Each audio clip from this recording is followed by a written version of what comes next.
What's up, Gagens of Chaos? It's your pal Gage Greenwood here. Today we're going to be discussing the question that is on everyone's mind: how do I get more readers to my Kindle Vella serial? Today we're going to be talking with a guy who does that every single day. He's the marketing manager for Audrey Carlin, the #1 author on the Kindle Vella platform, along with a ton of other authors who some are new, some have plenty of experience, and he markets for them and brings them tons of readers every day. And we're going to talk about how he does that. So if you find this useful, please hit like and subscribe. So without further ado, Michael Lee. All right, so we have Michael Lee back. Mike, thanks for being here again. Great to be back. Yeah, so for those of you who missed last week's episode, Michael actually already did this interview, and I lost the file. So he's generously back again. Thank you. I know you have a very busy schedule, so I really appreciate you coming back and doing this again. Well, it's great to be back, Gage.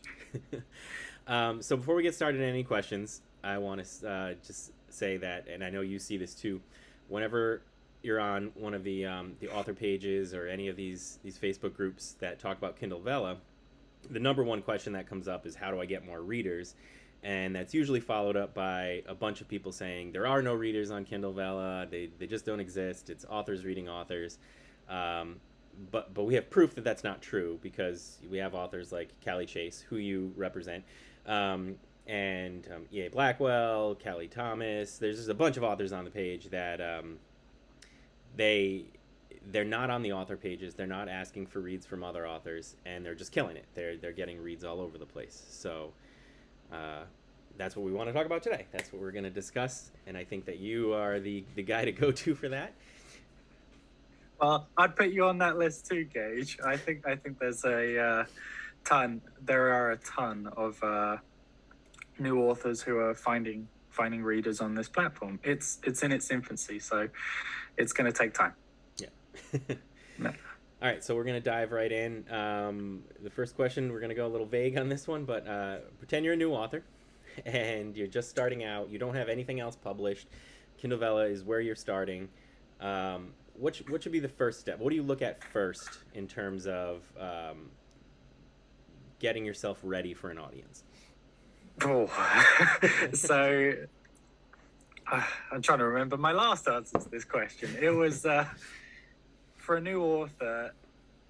If you're thinking about marketing a brand new series, just launching a brand, you need to look for cohesiveness in your aesthetic, and really nail down what you are writing and what your market is expecting to see visually when they think about that work. Yeah, and building a cohesive brand around what that genre is will really help attract the right readers in.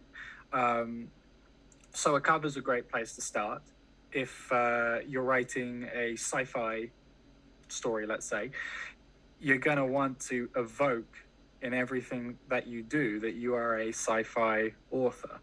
And so visually setting yourself up for success will make a big impact on the performance of your series.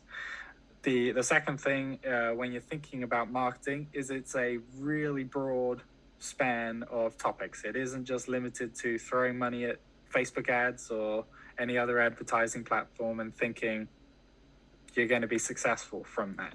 So coming in with the approach that we are here to experiment with what we're doing and learn all these different techniques and trying which ones work for you, because it will be subjective, will set yourself up for long-term success. So I know a lot of authors on the page are sort of, and I've been doing this since I started, and a lot of authors are doing it too. They'll go on Canva, and whenever they have a new episode out, they'll make a video for it. Is there a way to do that in a way where the videos are sort of cohesive without using the same images and stuff? So would you say like search for like colors and text? So I make a lot of marketing videos. I've done some for several Kindle Vella authors, but I predominantly do them for Callie Chase and Audrey Carlin. It all goes back to branding, and so consistent fonts, consistent colors, and consistent messaging, what you're evoking, is the underlying foundation of what you need to do. In terms of videos, absolutely do them. In my experience, videos unanimously perform better than images, and it's the trend in social media that they are going to perform better than just, say, a static image. And so if you're going into something like Canva, if you've got a cover pre-made or a design that you really like, really evokes your brand, fantastic cover, you want to extract from that cover the essence of it. So the colors are evoked in the rest of the imagery that you create in future graphics, so that when people visually see a different graphic that you make, they can instantly be pulled back to that source cover that they're going to see on the product page when they get there. And you can do that in videos. If you've got something like Canva, they have a one-click button. I think in Adobe they call it Brandify, but in Canva you got brand kits, and so you can create multiple brand kits with those color schemes and with those fonts. And so having one set up will make your life a lot easier. To one click and it's all done for you. For me, if you want to take it an extra step, especially with video marketing, my belief is that it's really all to it's the music that plays a bigger impact than the visual design. You can create a lot of beautiful imagery on Canva, but if the music's not right, then it doesn't connect the same way. The other thing is what separates then Canva from professional video design is that you can't time things to the beat of the music in Canva, which you can do in things like Premiere Pro and Premiere Rush and DaVinci Resolve and whatever. There's a bunch of free tools out there. So if you are looking to take that an extra step, it isn't that big of a leap to transition to a more premium video, but the music and the timing of the beat will make a dramatic impact on how well those videos connect. But going back to the original question, with something like Canva, it is completely possible to make those videos more cohesive with your brand. But the thing to focus on the most is really the fonts and the colors, and finally the messaging. So, going with what you just said on using like Premiere or any of those, where do you get the images for those? So I am more of a stock footage guy than an image guy. So I think I've tried a lot of them, and I think the best one is Storyblocks. Not sponsored, but I think you pay like a fee of $29 a month, and you get dozens and dozens and dozens of videos, but also that comes with the music too, and there is images on there. But in addition to that, they have these like preset templates, if you like, that have been made by professional video designers that you can download, and then you just swap out the video footage that they have put in there with the video footage you want, and it can be it can take it an extra step and save you a lot of time in the long run. So that's a software I would encourage people to use, Storyblocks. If you're going to go with images, you want to make them a little bit more dynamic. I find that what separates a PowerPoint presentation with the slides that transition is the movement of the image. And so even if you're just shifting it slightly, or if you've got a tool, there's tools out there like Photo Vibrance where you can cut out parts of an image and bring them to life a little bit more and animate them. I believe we've done one with you for Winter's Myth. where you take an image and you start to create movement in it as well, and that will amplify it a bit more. What I would say with the videos is that if they're static, they're not going to really perform as well, and you may be better off at that point just going with a static image than it's a PowerPoint presentation with animated text on the top. Right. All right, so we want to make sure that there's consistency between our ads, like even if we're just posting videos on our social media, with our website and our cover design and all that stuff. So there's like this sort of instant connection when somebody sees an image or an ad or your website or whatever, that oh, that's Gage Greenwood's. Yeah, and I would extend that to everything you do. If you're putting everything you put out is content, from your newsletter, your social media posts, your ads, your website, the book cover, that so on and so forth. If you make merchandise for your authors as well, that needs to be on brand. And so everything really originates from that one brand. If it's for Coca-Cola, it's their logo with the red and the white font. It all comes back to that one design that symbolizes your brand and what you're about and the message you are communicating to your customers. And so if I were encouraging someone on an extremely low budget who's just getting started to where should they put their money, the very first thing is hire the best cover designer or graphic designer that you can afford to get you one good image. And from that one image, there's a lot you can do to take that image and edit it ever so slightly to get 10 different ads out of it. You can extract those brand colors to build tons of different graphics from it, and you can really build quite a broad amount of content from a single thing. But I would encourage people as much as possible to keep everything as consistent as possible. The difference between one shade of green and another is actually more important than people give credit. And we think, when you think of Coca-Cola, there's that red that immediately comes to mind, and you know that it's not the same red as the shirt I'm wearing. Or Facebook blue is not the same blue as my background or the hat on my head. And you just know that subconsciously, that if I pull up a graphic in Facebook blue with their fonts, you would be immediately connected to their brand, and you want the same thing to happen with everything you put out. So you mentioned newsletters. Let's talk about that a little bit. So you're a new author, and obviously the goal is to not just have readers reading your one story, but to follow you, which the newsletter is good for. But if we're just learning how to market even our story, how do we market the newsletter? How do we draw people to the newsletter, either from what they're reading or just from anywhere?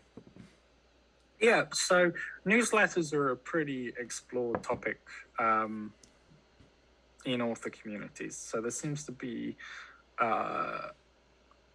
it seems to be a pillar of an author's marketing strategy. And I absolutely think that an author starting out should prioritize their newsletter over anything else. Even when you're on Vella or on KU or KDP or whatever else you might be on, when you're marketing to readers and you send them straight to, say, your book, you're going, buy my book, buy my book, buy my book. Those readers are going to go from that ad to the books page and hopefully buy your book. But how then do you get anything more out of those readers? How do you nudge them to buy your next book and the book after that? And you can't go back and say, so and so bought my book, so I'm going to market to him more, because you don't have any connection to that customer. And what a newsletter gives you is their email and their data, their history of online activity. And you store it in this massive database that we label as a newsletter. And the real value comes from having a log of all of your customers that's your own. A purchase that's purchased on Amazon, you don't get the purchase receipt. You don't get the customer's information and their home address where they bought your book from, which is actually really useful information to have. Who are my customers? And so I think authors see newsletters as a strategy where you get a lot of retained value from them when they because you have that kind of free, you can send as many emails as you like, and you're kind of getting cheaper and cheaper advertising the more emails you send to the same loyal customers that you have. The other thing that comes from that is in advertising tools, you can actually bring your newsletter data in and market directly to those customers, or market to people most like those customers, which is an extremely valuable thing to have in advertising. In terms of bringing them in, and you don't have any subscribers in the first place, the method of bringing new readers in is pretty broad. There is a when you're asking people to subscribe to your newsletter, you're asking them to give you something, which is their data. You're asking them to make an exchange and go to the effort of subscribing. And so one of the things that authors do is what's called a reader magnet. In business, most businesses use it, the same tool, but they just call it a lead magnet. And essentially what that is a free incentive that's attached to becoming a subscriber. So it's an exchange of value rather than just a one-way, you need, please come sign up and give me something. It's a sign up and I'm going to give you this. And so you're immediately providing value out of subscribing to the newsletter. The important thing with that value is that it's extremely relevant to the product you're selling as well.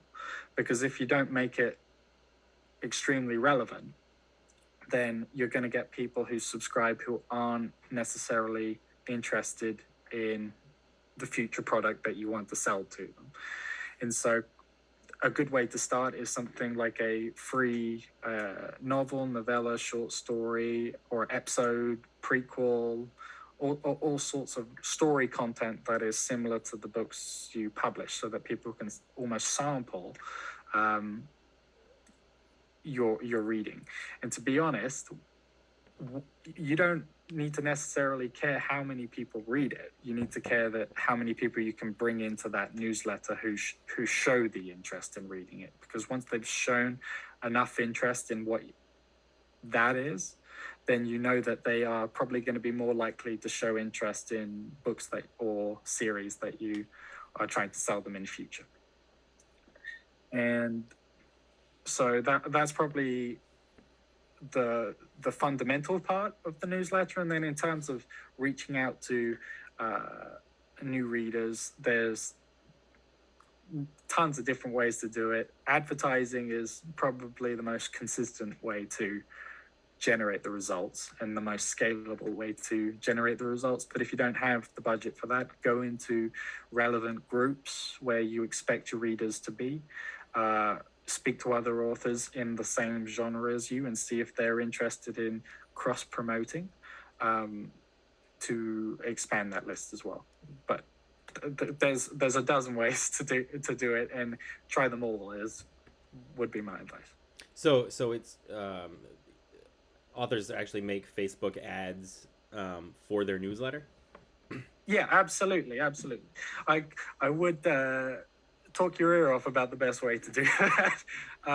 But essentially, there's two main ways of doing it. There's one way, which is having a website, and then what's called the Facebook Pixel. It's a little snippet of code that you jam into your website, and when visitors come to your website and they start doing things, you can tell Facebook what those things are. And so then you tell Facebook, when they type in this, which is their email, into this little box and hit subscribe, that means they're joining my newsletter. And so you tell Facebook, I want you to get me as many people who are going to do that as possible. And that's called a conversions campaign. So you set one of those up with the Facebook Pixel optimized for newsletter subscribers, and you just let it run on, at first, if you're a sci-fi writer, as broad as you can, sci-fi readers or people interested in sci-fi books, or and you just let Facebook run and build and build and build. And then once I think you get to the numbers now really 1,000 people, say, on your newsletter, you can build what's called a lookalike audience. And so you upload your newsletter into Facebook, and you say, find me the top 1% of people in the world who most look like the people on this mailing list, and then you'll find that you've cut your costs down by a ton. But the conversions campaign is really the main way to do that on Facebook ads. There is a leads campaign as well, which is kind of new, and with recent changes to Facebook, iOS 14, that kind of mucked up a lot of the normal strategies that advertisers are using. And so using something like that, to anyone who does know what that is definitely worth experimenting with. If you don't know what that is, probably avoid it for now, and stick with learning about the pixel and learning about custom conversions. Cool. I had no idea that you could even do that. So when it comes to serial fiction, and in particular Kindle Vella, if I wrote an ebook, at the end of the book, I could have a link to my newsletter saying, hey, sign up for this and you get this, or to my other books, or whatever. And with Kindle Vella, you can't do that. You don't even really have the option of, I mean, you could put your social medias down, but you also kind of want to keep them reading to the next episode, so you don't want them leaving. So you don't really have that kind of like loop that you can sort of build elsewhere. Do you think it's valuable at all to say anything in the author notes at the end of each episode, or kind of just leave that for behind the scenes story stuff? I think I've had a lot of authors experiment with author notes and what seems to be the best thing to do in them. And I think it's completely subjective. The best thing to do with author notes is experiment, because different readers are going to want different things. And just like anything else, most readers aren't going to read the author notes. And so when you're writing the author notes, you are writing to a smaller fraction of the number of reads you're going to get. And the likelihood is that the people reading them are probably more interested in you as a brand and more loyal to your brand. So selling them the social media, the websites and stuff is probably irrelevant to a large portion of them, because in all likelihood they already follow you. That doesn't mean don't do them, but I would do them once every blue moon. If it's once every 5, every 10, every 20 episodes that you mention, by the way, I have social medias, you can follow me there. And then for the other X amount, I would focus those author notes relevant to the story. The thing you want to leave people with is the desire to read the next episode as quickly as possible. And trying to build the author notes in a way where they're not evergreen can lead to them having wasted potential, because that author note is going to be read by someone a year from now. and when you're 40 episodes ahead, and if you're saying mid this is the I'm taking a break, for example, this is the end of my season here, and you won't hear back from me till a month from now. When someone reads that, it's wasted space, because they'll see another 50 episodes. And really what you want to do is get those most engaged people to take stronger action. So maybe if you haven't crowned, that's an important one to send reminders of, the weekly crowns. Please do support this series. Liking episodes, the blue thumbs, educating how the platform works is going to be extremely important.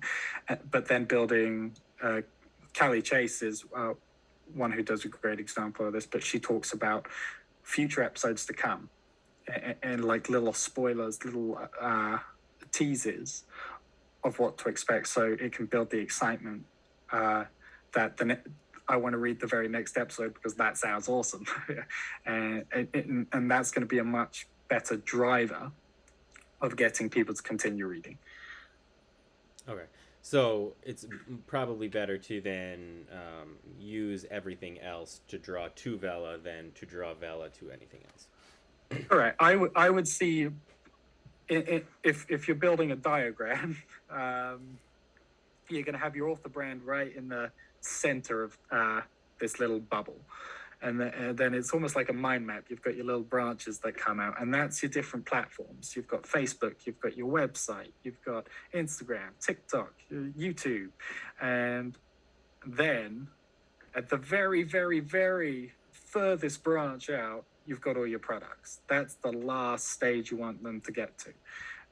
You want to funnel as many people into the center, which is to love and trust your brand, and then reach out to following you on different platforms, and then from those platforms then reaching out and buying your products.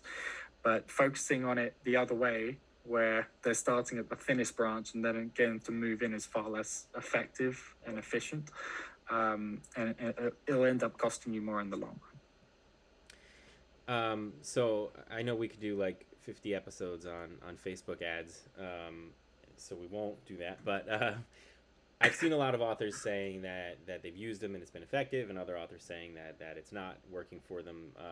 So there's some kind of disconnect with the authors on using Facebook ads, and some people have figured it out and some haven't.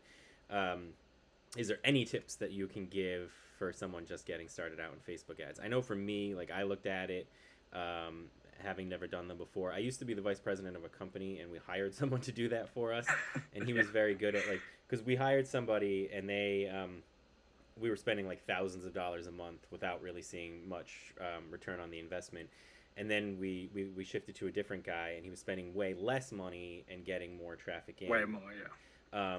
So I know a lot of it has to do with sort of like figuring out where to like close in on like the audience that's going to respond.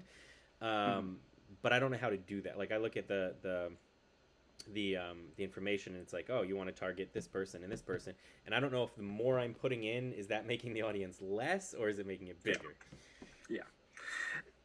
So Facebook ads, I'll start off by saying, is a tool. It's not a money-making system where you throw money in and you're going to make money out. It's a tool like a hammer or a screwdriver. And it's not that Facebook ads do or don't work. They're a tool to reach more people, and it's the user who can either use the tool to make them work or doesn't know how to use the tool, and so isn't getting the results they want. And so the notion that they don't work for Vella is not really, there's not much substance to it. I think the issue people have is right now the methods they're having aren't cost efficient. So if they're only going to be making 3 or 4 cents in royalties for an episode, it's probably very hard to drive traffic in enough volume to be profitable on that transaction. And so I can understand that statement. Now, when you go into Facebook ads, you've got to think, well, what's my strategy? How am I going to long term achieve my goals? And your goal might be to be the very best Vella author, but it might be a little bit more humble in that you just want to be a successful author and make this a full-time career. And so the narrow focus of send people to my Vella page, is not a good strategy for most authors. Vella could go away like that, and then what are you going to do? All of that money you spent is gone, and all of those readers that you built, you're going to have to rework to bring back to something else. And so that goes back to the newsletter and my encouragement for people to focus on growing that. And that's if you're starting out with Facebook ads and you're a brand new author, that's probably the best place to start parking your investment and looking to grow. So does that mean the link that you put in the ad would be towards your website? Correct. Yeah, I would focus on the goal of growing your newsletter over the goal of growing your Vella reads, because I think that there's more permanence to that. So no matter if Vella goes away or doesn't, you're going to benefit from growing that newsletter. Whereas if you're directing people straight to Vella, it's a little bit more risky. There are authors who are doing it, and I do it for some, but it's very circumstance-based, very subjective, and it's taken me with the years' experience I have, time to figure out the best way to do it. What I've learned in the time I've been marketing Vella authors is that you can't think of this Vella series platform like book marketing. It just, they're not the same product, and so you can't market them the same way. And Vella has a lot more value attributed to customers who stick around for your series. For example, if a customer reads 15 episodes, they're probably giving you more money than a customer who's read only 5 episodes. And so you don't want more customers who are only going to read 5 episodes. You want to focus on customers who are going to read the 15. And the way you do that is by focusing on strategies that are less about getting new readers and more about keeping the ones you have. If you don't have readers, then focus on your newsletter and focus on building up a base that gives you a foundation no matter what. It's a very big gamble to go all in on Vella with a Facebook ads strategy of tons of money and just see how much readers it gets me. It's a much more sound strategy that's going to help you out in the long run no matter what if you focus on building a platform that's your own and that you own, growing that, and then saying, by the way, have you checked out my Vella series? Have you checked out my book? And focusing on that.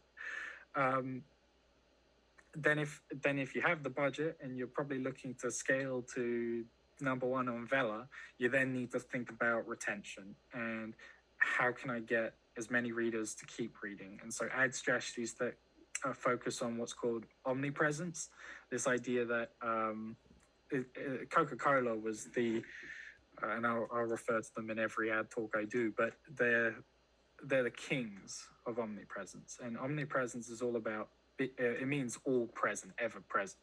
It's the idea that wherever you go, you see them. And that's what you want your fans to experience. You want them to go onto Facebook, and when they look on Facebook, the first thing they see is, if it's Winter's Myths, it's Winter's Myths, new episode available, and they're scrolling through it. The next day they log on. Have you read Winter's Myths? Have you given Winter's Myths a crown?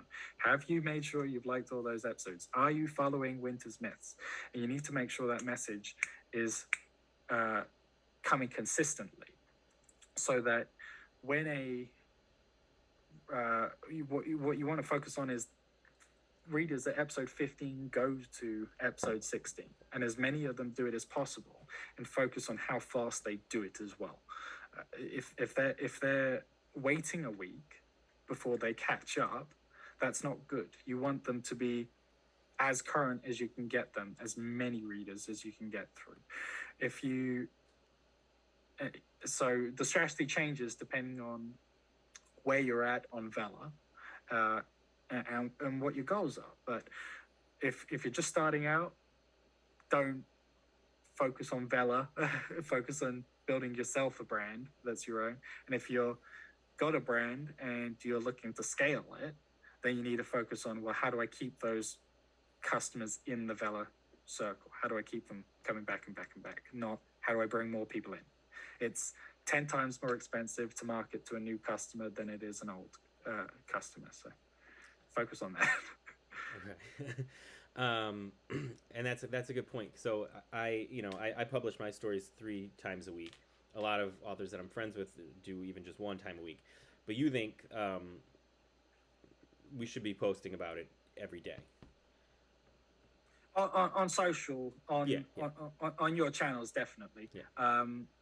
What I would caveat that, because if you have the budget for advertising, then I'd focus on ads which are targeting your Facebook page users, your mailing list users, and focus on those repeating rather than posting.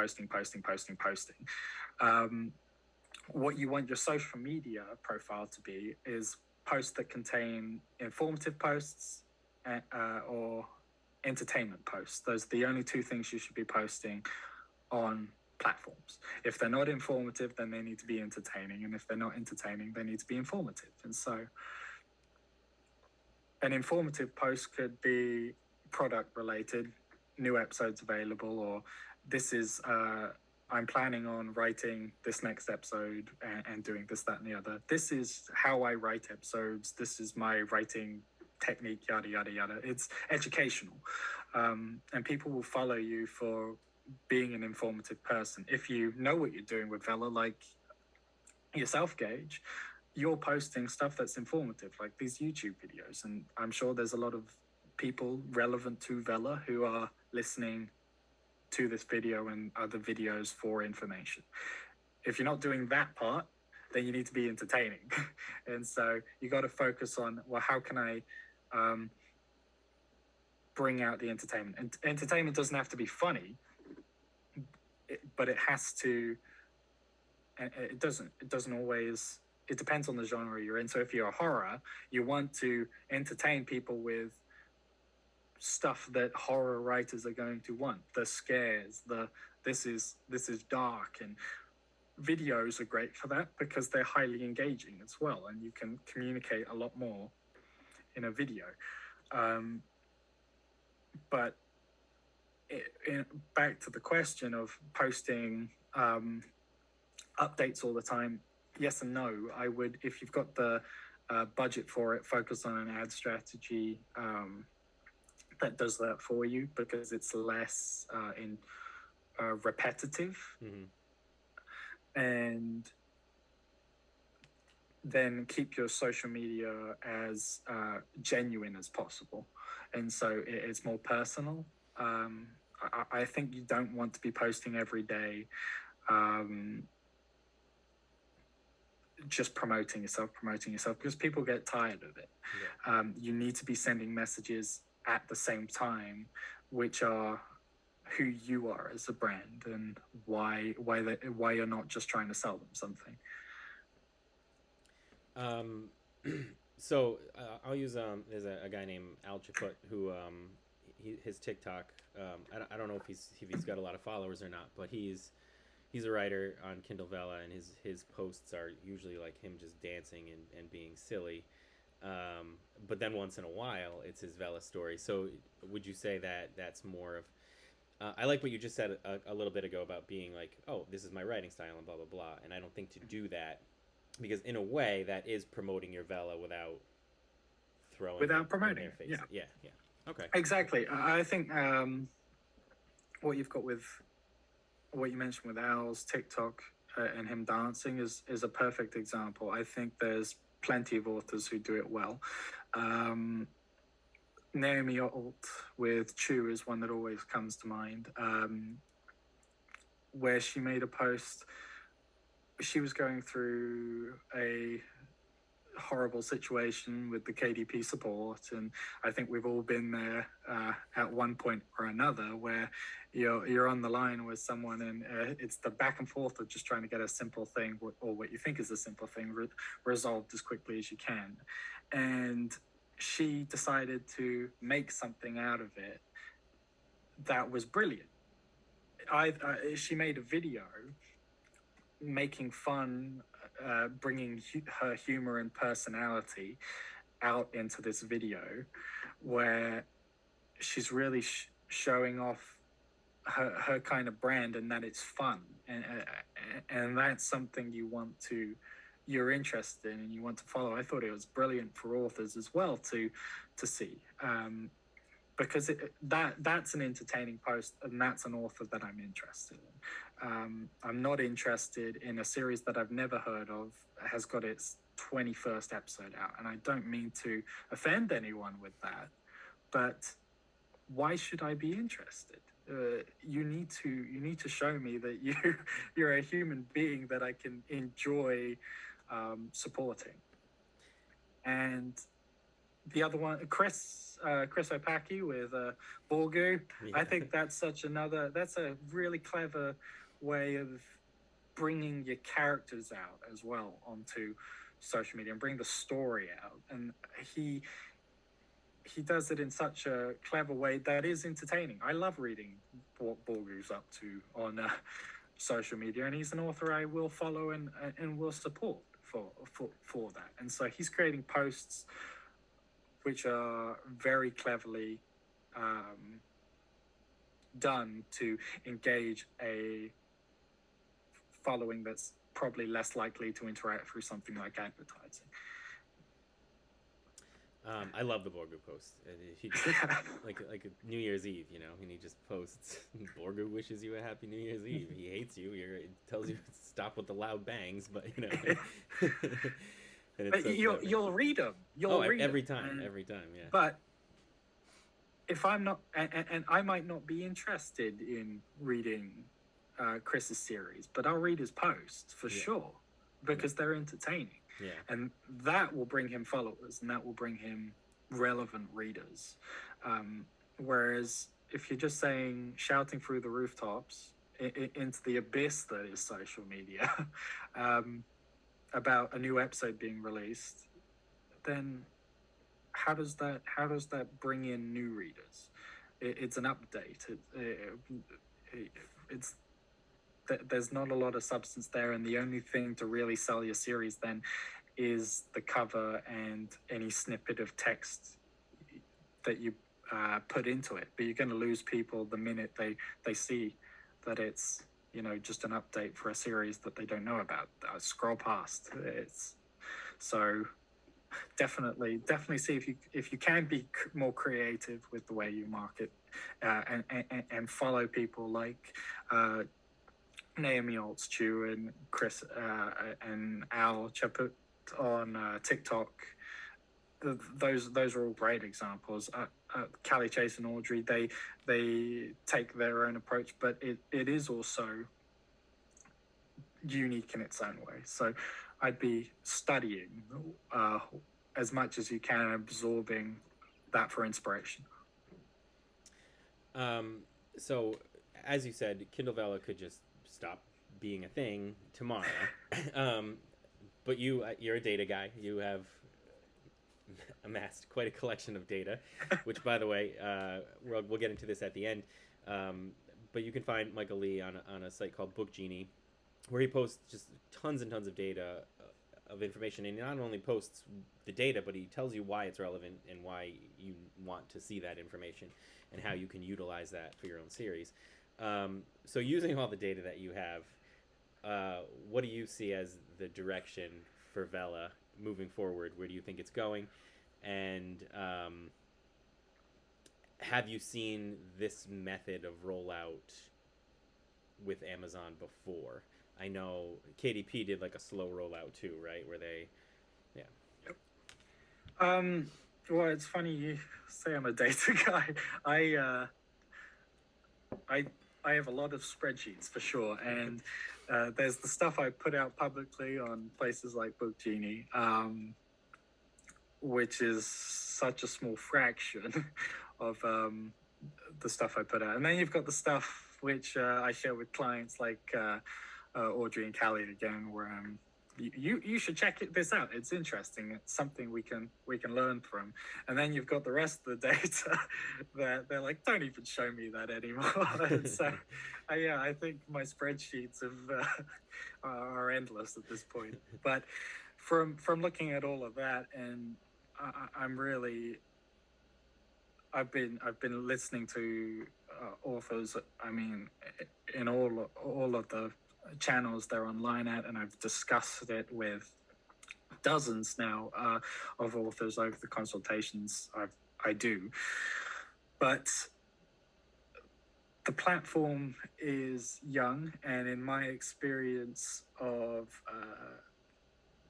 tech related rollouts, the ones that stand the test of time, especially in big corporations like Amazon, they are really, really slow. And that's because it's a big, complicated system. There's a lot of things they want to test, and they're not just going to click a button and make a magical product overnight. I've supported products that have been out for 3-4 years and are still in beta, and they're made by Google, so I wouldn't be thinking that things are going to turn around instantly, and that's more reason to rethink your strategy on Vella, and to not be so headfirst in, and then when you bang your head because it's not ready and it's not your fault, running away and saying it doesn't work. It's much better to take a calculated approach where you're building something external to Vella that brings people then into the Vella system. And do I think Vella is going away? Absolutely not. I think the serial fiction market is a fraction, is minute, microscopic, if all of these small words, compared to where it's going to be. The industry is estimated to be like 100 or 1,000 times the size that it is now in 6 months. So I would be looking at Vella as a long-term opportunity for authors who are interested in writing serial fiction. And I think that's a more important thing to note, is that not everybody is a serial fiction writer. Not everybody has studied what makes serial fiction and how you write episodic content rather than just publish a book that's broken up into parts with a cliffhanger at the end. There is craft to serial fiction writing, and it's not for everybody. But if it is for you, and Vella is encouraging you to write, or whatever you're getting from Vella, that's great. It's worth investing in that. And I think the demand for serial fiction content is not what we fully understand yet. With the rise of TV show content compared to blockbuster movies, our dependency on Netflix and Prime to get through the pandemic has only grown that interest. And I think with the success of things like Squid Game, South Korean entertainment, and Eastern content is becoming more popular in the West, and with that we're going to see growth of the Western market's interest in serial fiction as a whole. I think the acquisition of Wuxia Worlds by Radish is a clear example of the corporations already in this industry reacting to their 5-year plan. You're looking 5 years ahead and going, well, if Amazon's in this game now, we need to react to that. We can't just sit stationary and expect to be making money 5 years from now. And so no, I think this platform is going to grow. It's not going to grow anywhere near as fast as people want, and that is for the best. If you're on the platform now, consider yourself lucky, because there's many people who want to be on it who can't be on it. It's not in the foreign markets yet, and so if you're in the US, you've got a head start on everybody. So use that to learn what works and what doesn't work, so that when the real competition gets there, you've got a leg up. Um, and the other thing to consider as well is big authors can come to this platform and support it, but I fully suspect that you're going to see things, Amazon original serialized fiction content, once they start to have enough data to go, well, this is what's popular on the platform. Everybody seems, at the moment, it's paranormal romance. They'll go, let's put a writing team of 10 members of staff who have great experience in writing. We'll build a team that blasts out a paranormal romance and rapid fire episodes, content every day of the week.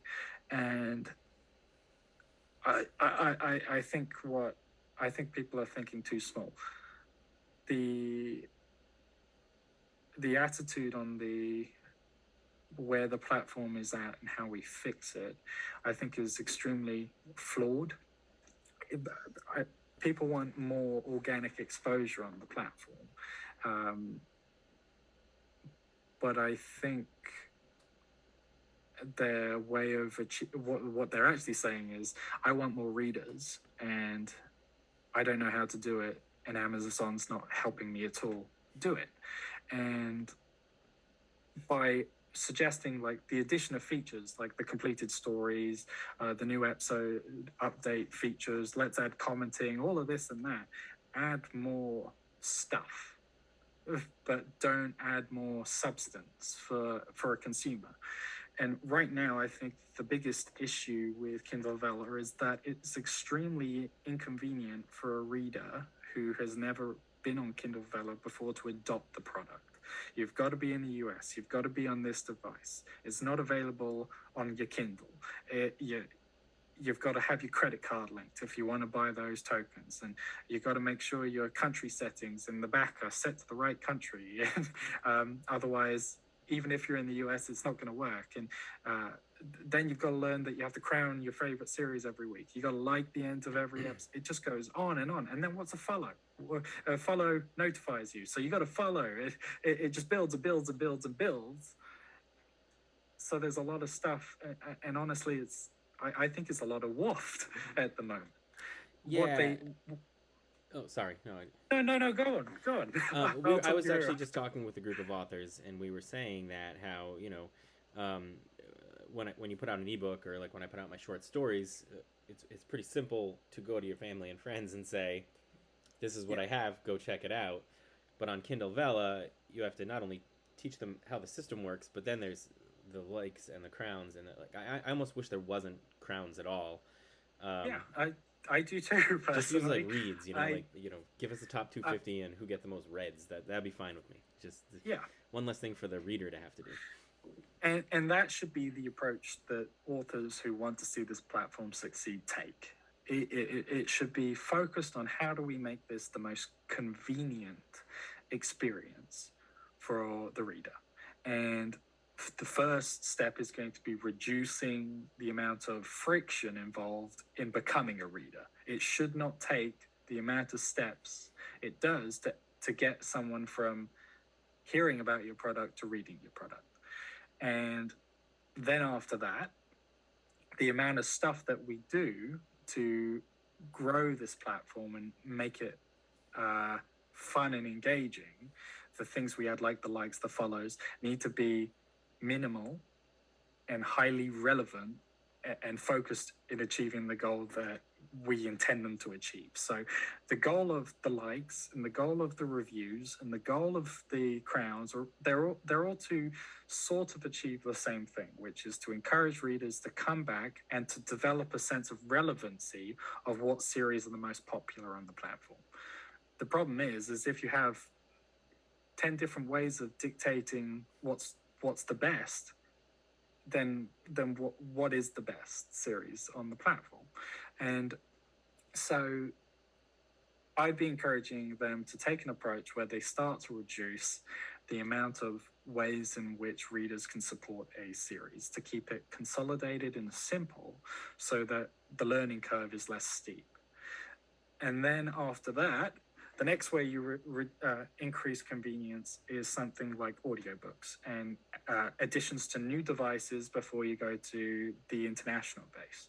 So an audio version means that the amount of time in your day that you can consume the content increases dramatically. Because if you want to read something, you have to stop doing what you're doing.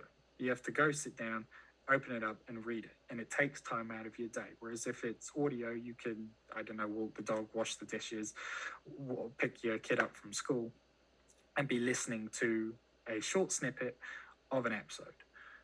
And then additions to other devices means that I can pull it up on any device I want. I know it's got a web version that you can read on Android, but I don't want to bother with that. And that's because the customer shouldn't have to, and we need to increase the convenience.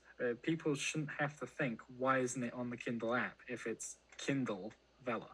And that is the argument you'll hear to death by all of your customers, and you can either argue with them or you can fix it so they're happy. And if you want more readers, you got to fix it. So rather than throwing all of these new suggestions, we need to focus on what's going to make the experience for the reader much more convenient. What do you? There's a lot of authors who have like 10 different series on Kindle Vella.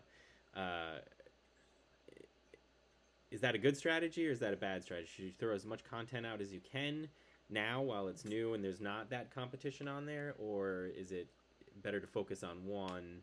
Where, I mean, your friends can only have one crown a week, so every author I've spoken to, I've encouraged them to write one series and only one series.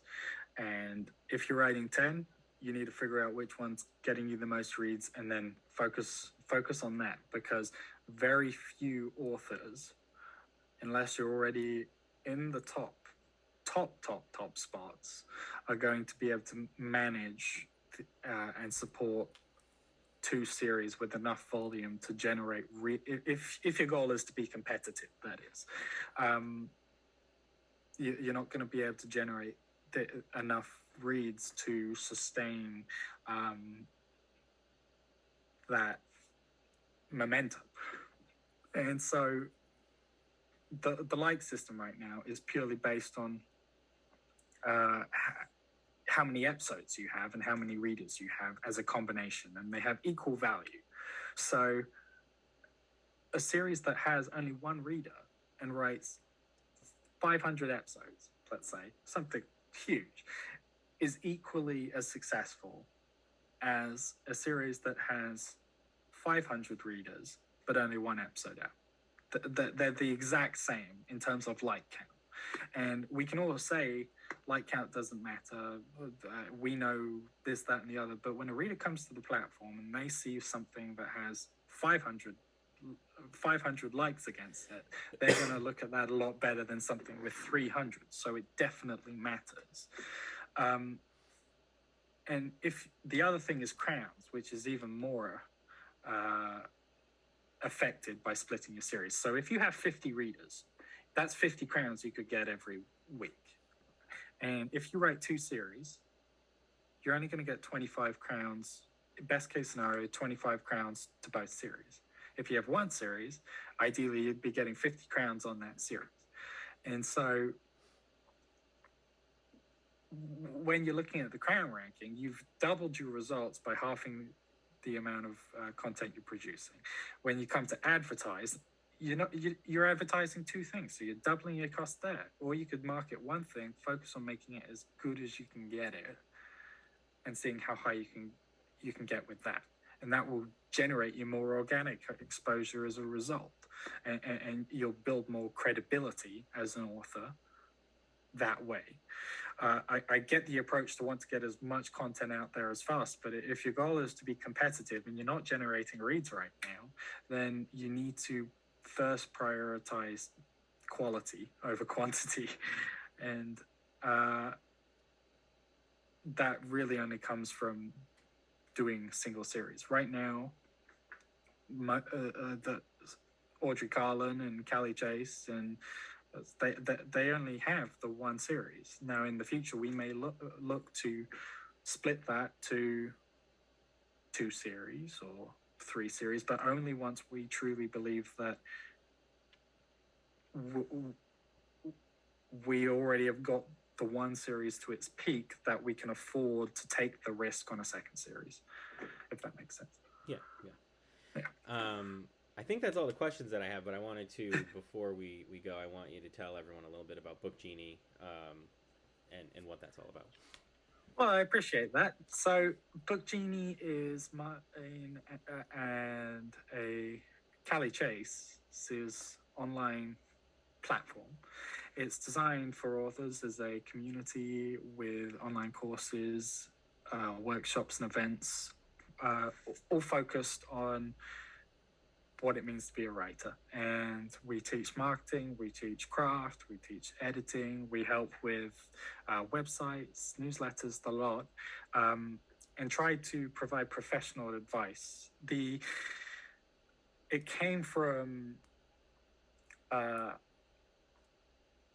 we find that Facebook groups are extremely effective at getting answers quick, but they're not effective at getting the right answers quick. And so when you go on there, Facebook, the way it works is it doesn't give the most exposure to the most valuable content. It gives exposure to the most engaging content. And so you can go up there, you can throw up a question and say, how do I do this? And you get 20 different answers in the blink of an eye. And whichever one gets the most likes, you think, that must be true. I'll go with that. And you don't know who that person is. You don't know how many times they've been able to replicate that success. You don't know the subjectivity involved in those circumstances. And so we built Book Genie as a way to offer the speed of that community, but also tailored to the professional advice from our own experiences. And if people want to try it out, it's $4.99 a month. You get access to a bunch of free courses immediately, and there'll be hopefully a lot more coming soon. We do have plans to start writing more specifically on Kindle Vella, and we've created within it a group focused specifically on the discussion about Kindle Vella. But there is a much broader network with just writers of all different genres. And I use it all the time. Callie Chase makes posts every day with a piece of advice, and your marketing course, you go into bigger details than we're able to do in a single YouTube video. But a lot of the stuff that he talked about today, there's a much more deeper dive in that course, and it's free. I mean, it's $4.99 to join, but then the course itself is free, so it's definitely worth checking out for anyone who's interested. I plan on running a bunch of events on there on Facebook Ads Talk. I know we can't deep dive in a single YouTube video about everybody's specific questions and make sure that everybody feels like they know where to go, but hopefully with courses like that or attending more of these chats with you, we'll be able to help people out a little bit more and give them some direction. All right, well, that's it for today. Thank you everyone for checking it out. Michael, thanks again for coming back. I promise I will not lose this file, and everything will be ready to go. And I'm sure Michael will be back again. I talk to him, like I bother him every day with a question. So. Yeah, and make sure as well, if you do have questions that I couldn't answer in this one, please do drop them down in the comments below, and I'll do my best as well to answer as many as I can. If you aren't supporting Gage as well, definitely like it.